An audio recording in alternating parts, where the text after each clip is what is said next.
The Formed Book Club. Catholic book lovers unpacking good books, chapter by chapter.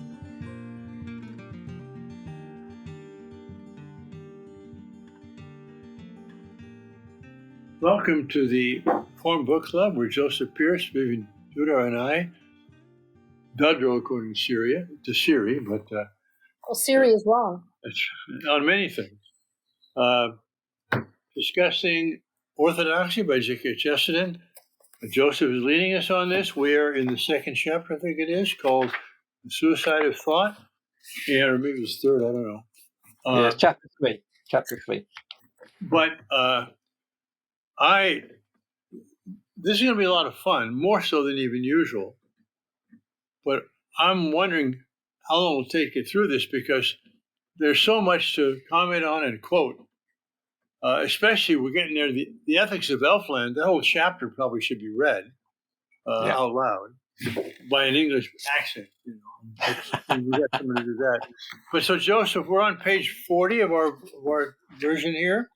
Yeah, we left off at page 40. I mean, I actually don't want to comment on anything till page 43. So if anybody has anything before that, I'm going to pass the floor.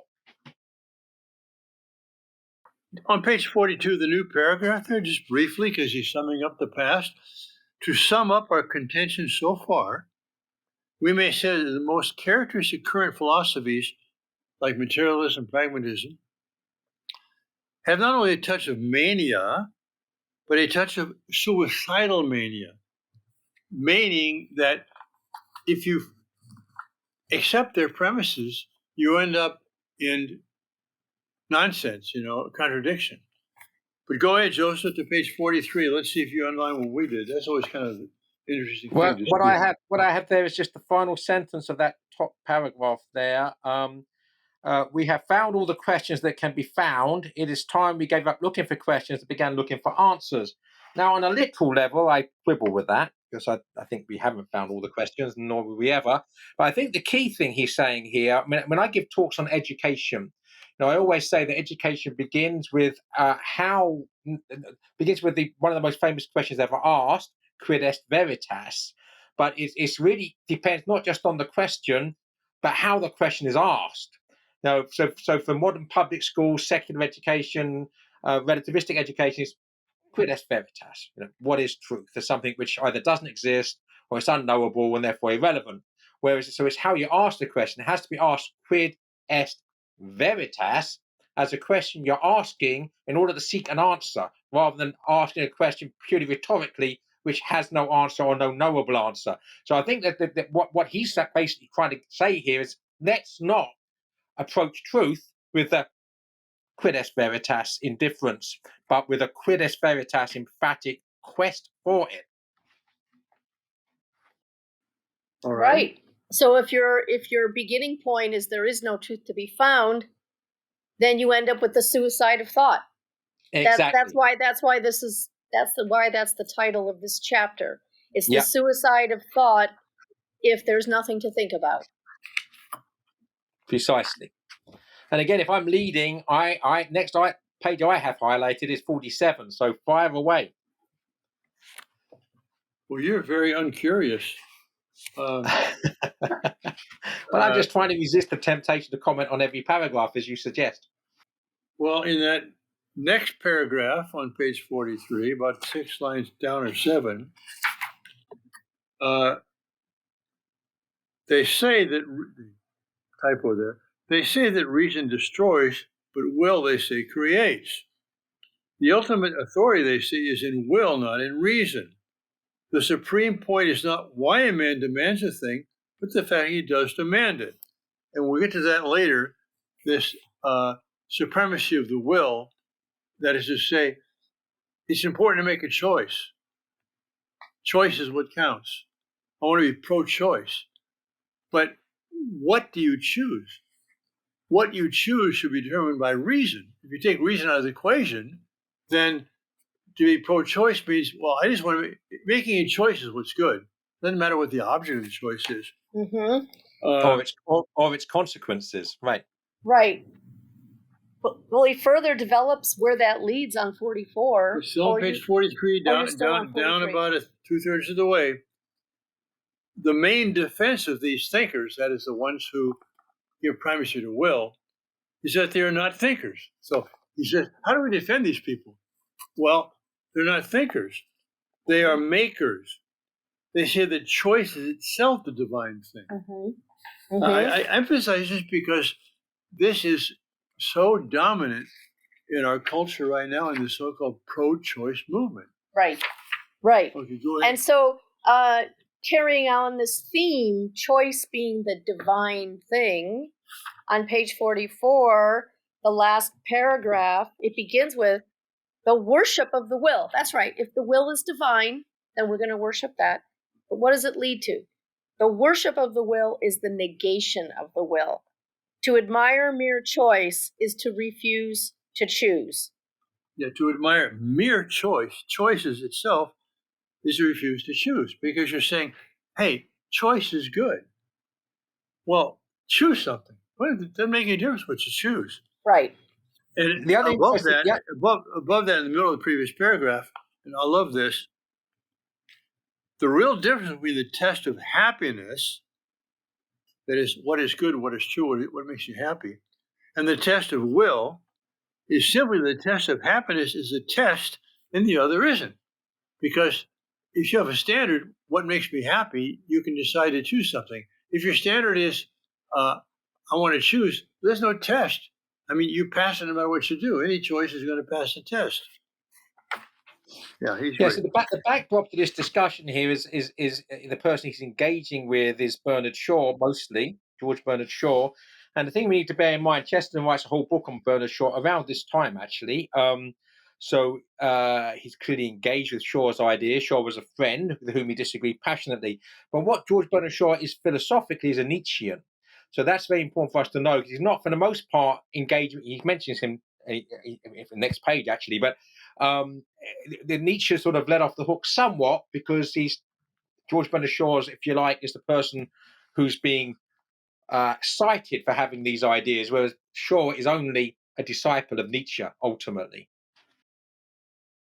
I want to point out something on page 45, about 10 lines down, because this comes across in other writings of Chesterton. It's an interesting insight. He says, every act of will is an act of self-limitation. To desire action is to desire limitation. In that sense, every act is an act of self-sacrifice. When you choose anything, you reject everything else.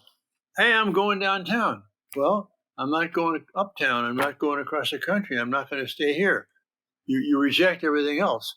And it's an interesting reflection on the fact that we're limited creatures. Mm-hmm. Right. And that we make choices among various options. And when I choose Sally to propose to, I, in a sense, reject every other woman in the world and every other man as well. And so there's a sense in which the joy of our being creatures, created by God with will, is that we can reject things by choosing something else. Not that we do the negative, but the point is you can't do the positive without limiting yourself from the things you otherwise could have done. Yeah, Right. in choosing something, you have to reject everything else, as you say, which means that the actual path you choose is a path which requires limitation, because it's that path. It's not any other path. It's not wandering off the path. You are choosing to do a certain thing that requires you going a certain way, whether you know it or not, or like it or not. And he gives the example elsewhere. I think it might be Everlasting Man, of a sculptor that a block of stone, and in order to create a figure, you got to reject stone. Right.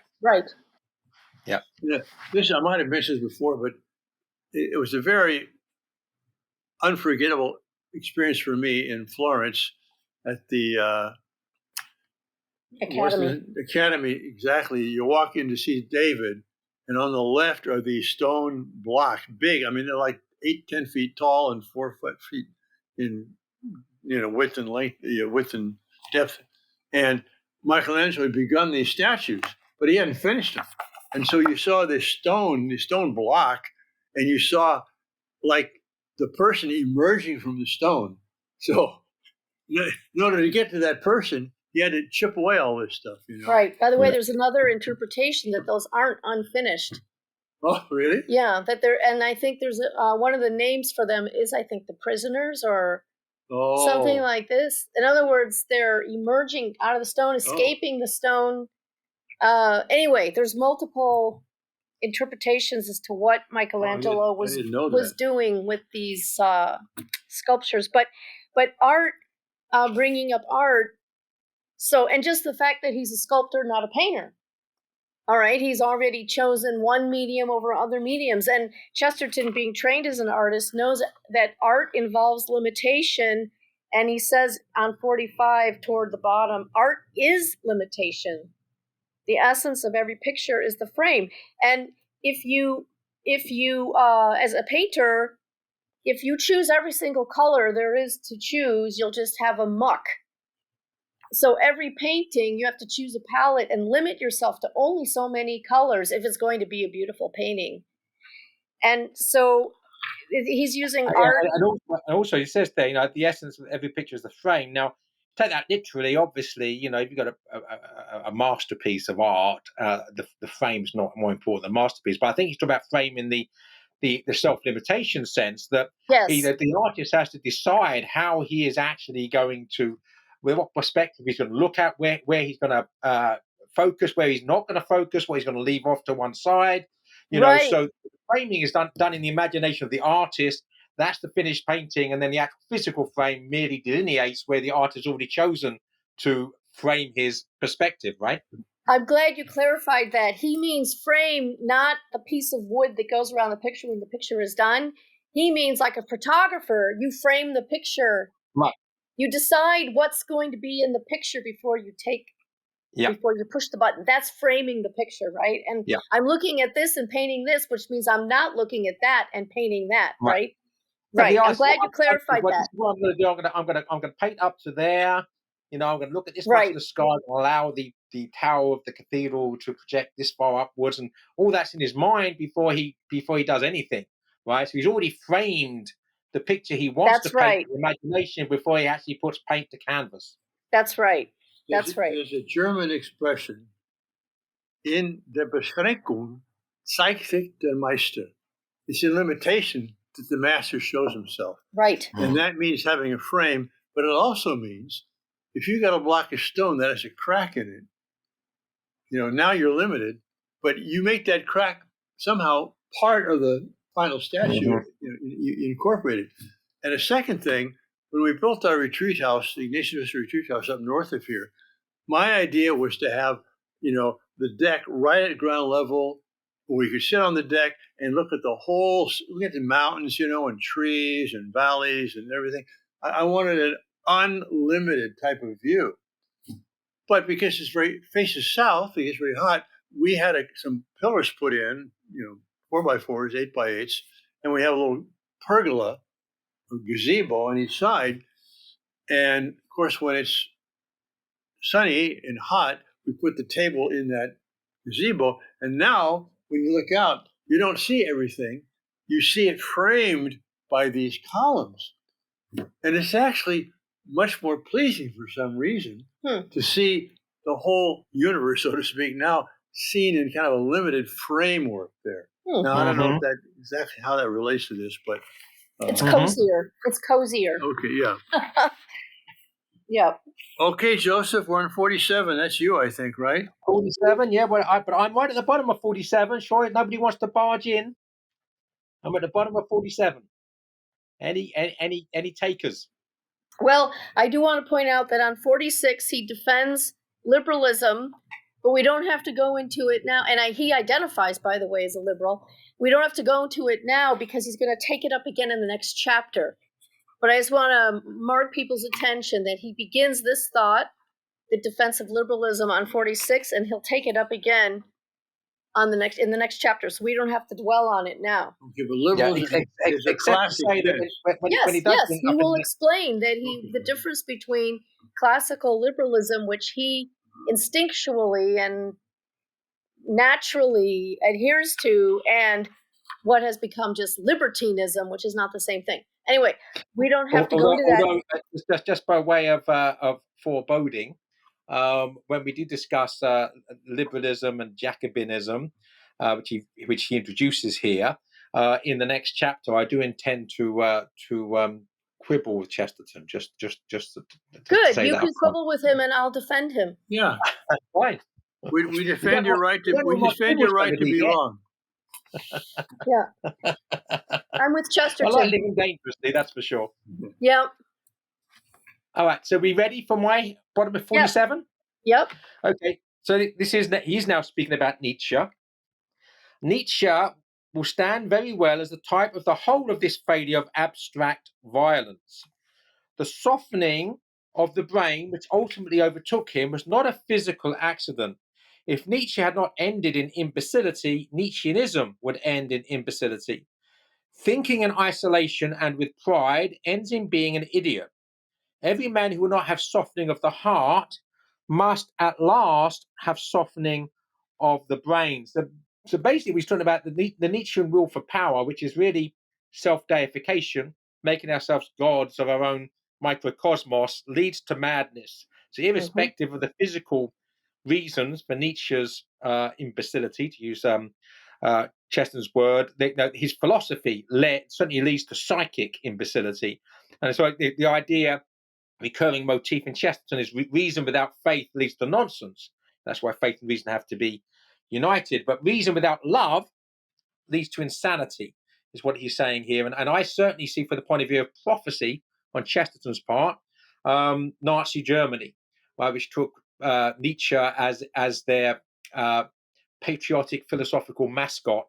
And we saw what sort of madness the pride of the Third Reich led to. Well, this next paragraph, the whole paragraph, kind of explicates this Nietzschean idea you just expressed, along with the Tolstoyan idea. And I'll let you go through that. I have a couple of questions on it, which I'm not sure myself the answers are. But so he says, the last attempt to evade intellectualism by worshiping the will ends in intellectualism and therefore in death. Now, why does he say intellectualism is death? Again, this is the idea of insanity being an excessive reason without being connected to motions, desire, knowledge, and so on. The wild worship of lawlessness, that's Nietzsche, and the materialist worship of law end in the same void. Nietzsche scales staggering mountains, but he turns up ultimately in Tibet. Now, what does he mean by that? I'm not sure. Nietzsche scales staggering mountains, but he turns up ultimately in Tibet. I think that means... Yeah. Okay.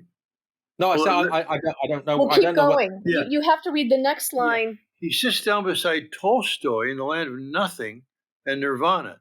So that's we're saying that if you worship will, you end up with nothing, because you can choose anything, and therefore you end up in nirvana. They're both helpless. One, because he must not grasp anything. That, I believe, is nirvana, right? And the other, because he must not let go of anything. You want everything. You want will. The Tolstoyan's will is frozen by a Buddhist instinct that all special actions are evil. But the Nietzscheite's will is quite equally frozen by the view that all special actions are good. For if all special actions are good, then none of them are special. That is, if anything you choose is as good as anything else, well, then nothing is special, right? Right. You can hear that. That is preparation for Fleet Week in San Francisco, when the Blue Angels of the Navy come and fly over our city. It's very impressive, actually. Yeah. At $1 million an hour, I'm sure, in fuel and everything else. But they stand at the crossroads, and one hates all the roads, and the other likes all the roads. The result is, well, things are not hard to calculate. They stand at the crossroads. They don't go anywhere. So if you want to do nothing, you're searching nothingness, nirvana, then of course, you're stuck.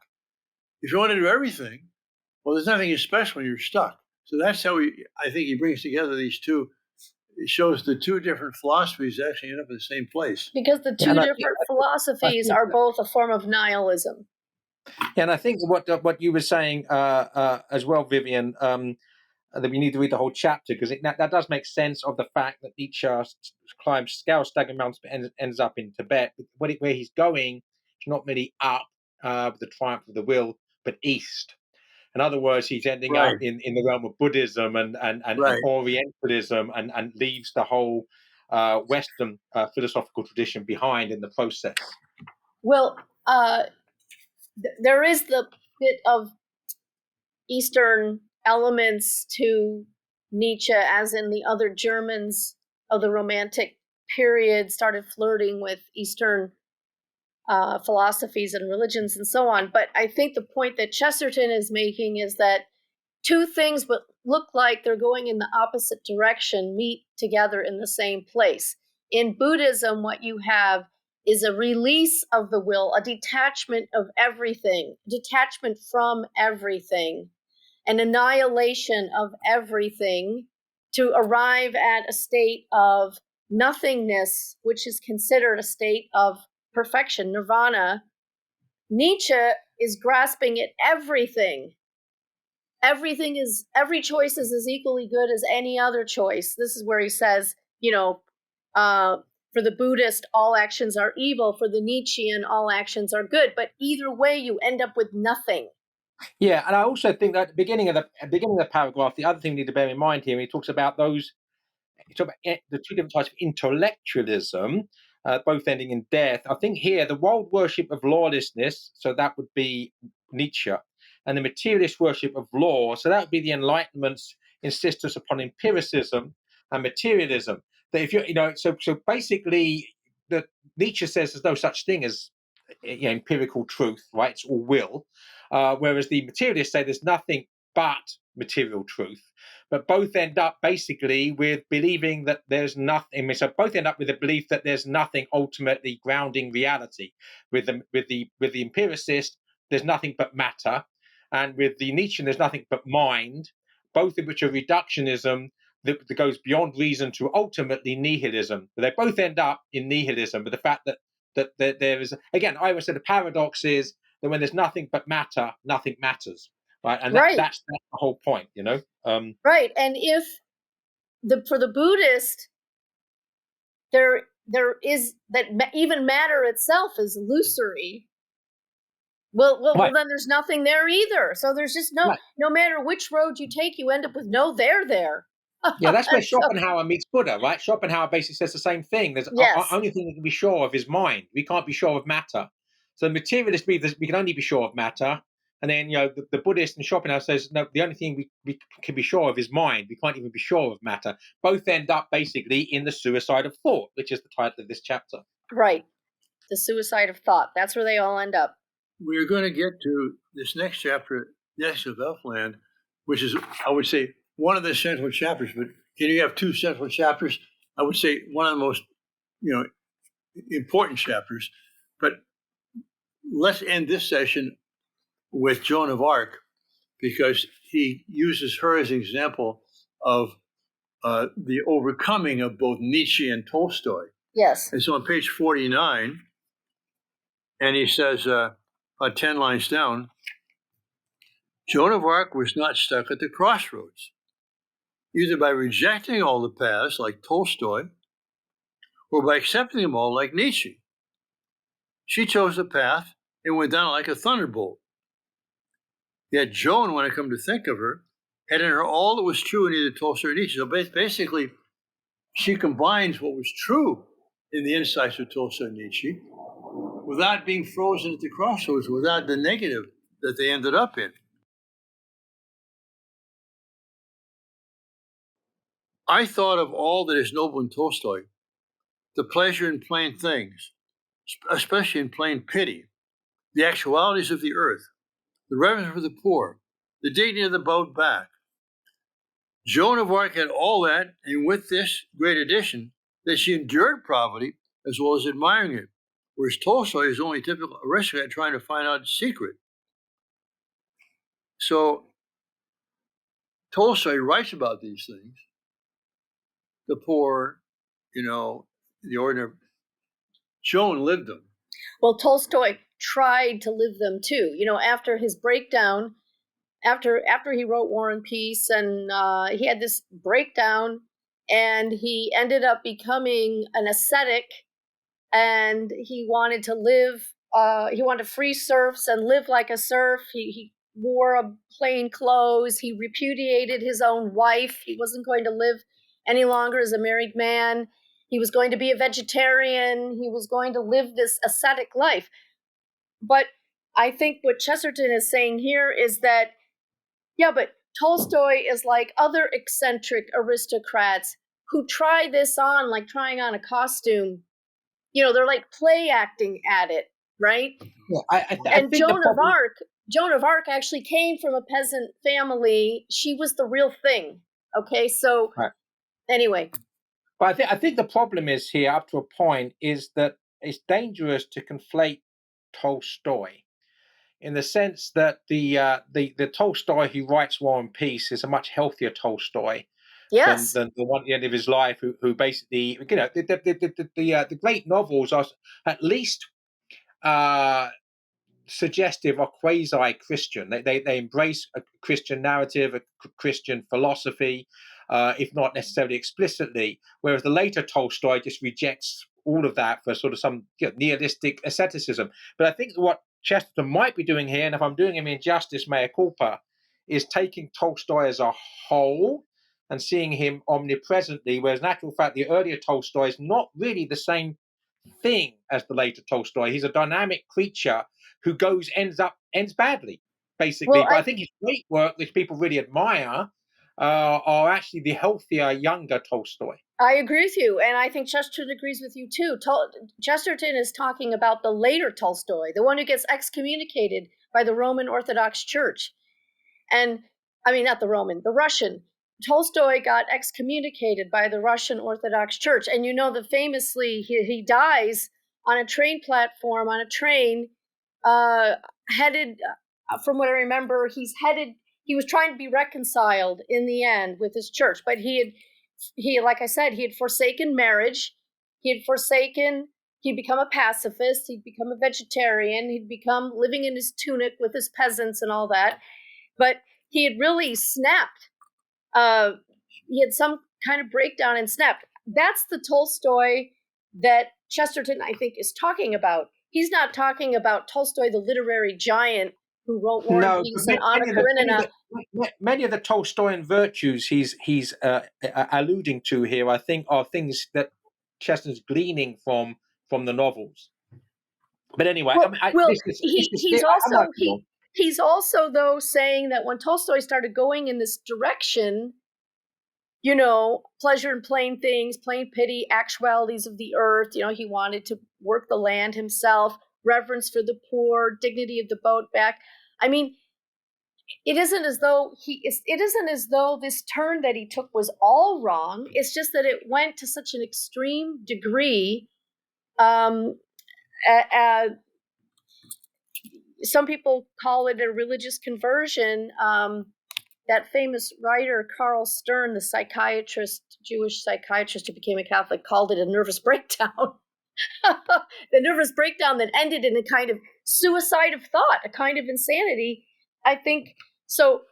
Chesterton is seeing, well, maybe here were the good things inspiring some of these changes in his life. However, where did it end up?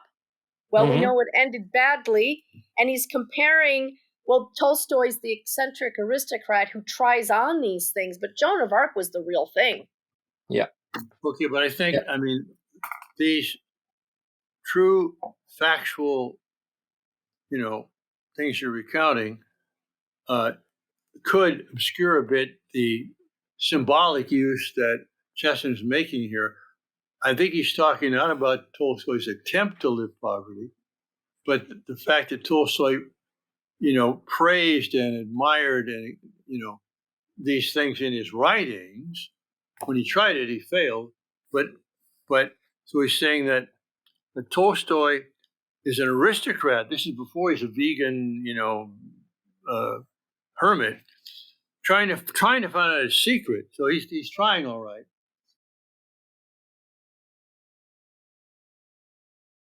But she endured it as well as admiring it. So that's Tolstoy. Then I thought of all that was brave and proud and pathetic in poor Nietzsche, in his mutiny against the emptiness and timidity of our time. I thought of his cry for ecstatic equilibrium of danger, his hunger for the rush of great horses, his cry to arms. Well, Joan of Arc had all that, and again with this difference, that she did not praise fighting, but fought. We know that she was not afraid of an army, while Nietzsche, for all we know, was afraid of a cow. Tolstoy not only praised the peasant, she was the peasant. Nietzsche only praised the warrior, she was the warrior. She beat them both at their own antagonistic ideals. She was more gentle than one, that is Tolstoy, more violent than the other, Nietzsche. And she was also a perfectly practical person who did something. So it's a beautiful way she sums up the dead end of mere intellectualism or thought that praises poverty or that praises will. But here's someone who actually lived poverty and did things, Yeah, very good. Oh my gosh. Let's see. No, it's okay. All right. That's probably enough. But let's call this the session, and we'll get next session. Hang on to your hats, folks. If you have a hat, sit it, buckle yourself in. We're going to the ethics of Elfland. If you enjoyed this discussion, please help spread the word about the Forum Book Club by subscribing to the podcast and writing a review. You can sign up for weekly updates at forumbookclub.ignatius.com.